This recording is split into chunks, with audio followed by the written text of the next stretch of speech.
21শে জুলাই শহীদ স্মরণে এই শহীদকে কারা স্মরণ করবে তাই নিয়ে দীর্ঘদিন ধরে চলছিল টানাপোড়েন। কালীঘাট তৃণমূলকে সবশেষে অনুমতি দিলেন না ভিক্টোরিয়া হাউসের সামনে প্রতি বছরের ন্যায় এবছরে 21শে জুলাই পালন করার। তবে ঋতব্রত তৃণমূলের তরফ থেকে যে আবেদন করা হয়েছিল সেখানে পারমিশন বা অনুমতি পেলেন গান্ধী মূর্তির পাদদেশে 21শে জুলাই পালন করার। আর এক সপ্তাহ পর সেই শহীদ স্মরণের দিন, তাই প্রস্তুতি কোথায় মঞ্চ বাঁধা হবে, কতদূর মানুষের বসার ব্যবস্থা করা হবে, সব কিছু ডেকোরেটার্সের সাথে আলোচনা করে নিলেন ঋতব্রত শিবির। কংগ্রেসের সব কর্মীরই অধিকার আছে অধিকার আছে করার। আমরা শহীদ তর্পণ করবো এখানে।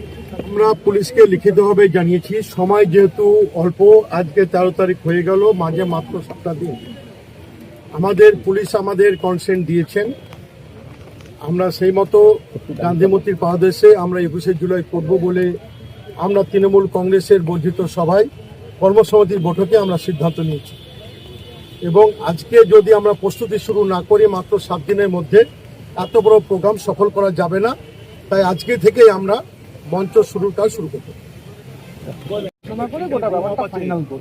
আমরা রাজনৈতিকভাবে আমাদের যে কালেক্টিভ, সেই কালেক্টিভ আলাপ আলোচনা করে দেখছেন কোথায় কিভাবে করা যায়। কিন্তু যিনি এক্সপার্ট বা যারা মঞ্চটা করবেন, মানে যারা ফিতে নিয়ে মাপযোগের এখতিয়ার যাদের আছে, যারা জ্যাক অফ অল ট্রেডস নন, ইংরেজির সেই বিখ্যাত কথা আছে না, jack of all trades master of none. এই ট্রেডের যারা জ্যাক, যারা এটা বোঝেন, তারা আসছেন, ওয়েট করছি তাদের জন্য। তারপর হচ্ছে আরো বুঝতে পারবো। আমরা এরকম ভাবে হাওয়ায় কথা ভাসিয়ে দিই না, দিনে 5 বার মন্তব্য করে যা প্রাণে চায় বলি না। কালেকটিভলি সিদ্ধান্ত হবে, জেলাভিত্তিক ডিস্ট্রিবিউশন হবে, হওয়ার পর আমরা কমপ্লিটলি বলি। লোকের প্রেরোগেটিভে মাথা ঘামাতে চাই না। শুধু ওখানে কেন, দিনে 4 বার অন্যান্য কাজ আছে, ব্রিফিং আছে, ঠিক আছে, হাইকোর্টে গেছেন, সেটা ওনাদের প্রেরোগেটিভ। আমি ওনাদের নিয়ে আমাদের কোনো আগ্রহ নেই।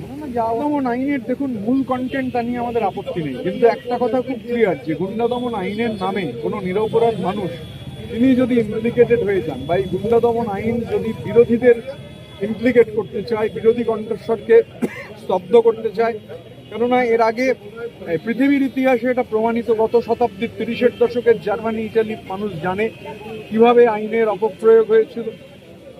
আমাদের দেশেও এমার্জেন্সির অপপ্রয়োগ কিভাবে হয়েছিল, এগুলো সব ইতিহাসে লিপিবদ্ধ। যিনি গুন্ডা বা যিনি অপরাধ করেছেন, অভিযুক্ত, প্রমাণিত, তার বিরুদ্ধে অ্যাকশনের কোনো সমস্যা নেই। কিন্তু এই একটা আইনের মাধ্যমে যদি হচ্ছে নিরপরাধ মানুষ বা পলিটিক্যাল অপোনেন্টের, যিনি কোনো কিছুতে অভিযুক্ত নন বা কিছু করেননি, তাকে টার্গেট করা হলে সেটা একটা খুব নেগেটিভ দিক। যে কারণে আমরা এরপর তো আলোচনা, মানে এটা আমরা বারবার আগেও ফ্লোরে বলেছি, ফ্লোরের বাইরেও বলছি, যেটা গভর্নমেন্টকে নিশ্চিত করা দরকার যে আপনি গুন্ডা দমন করুন, কিন্তু গুন্ডা দমনের নামে তা যেন সাধারণ নিরপরাধ রাজনৈতিক প্রতিপক্ষের ওপর প্রয়োগ না হয়, এটা সরকারকে নিশ্চিত। প্রশাসন বলতে পারবে কি হয়েছে না হয়েছে। প্রশাসন নিশ্চিতভাবে, প্রশাসনের কাছে কোনো তথ্য প্রমাণ আছে, তার ভিত্তিতে প্রশাসন ব্যবস্থা নিয়েছে। আমি তো প্রশাসন নই। প্রশাসন গোটা ব্যাপারটাকেই কন্ট্রোল করার এবং গোটা ব্যাপারটা দেখছেন, তো যারা প্রশাসনিক কর্তা ব্যক্তি তারা বলতে পারে।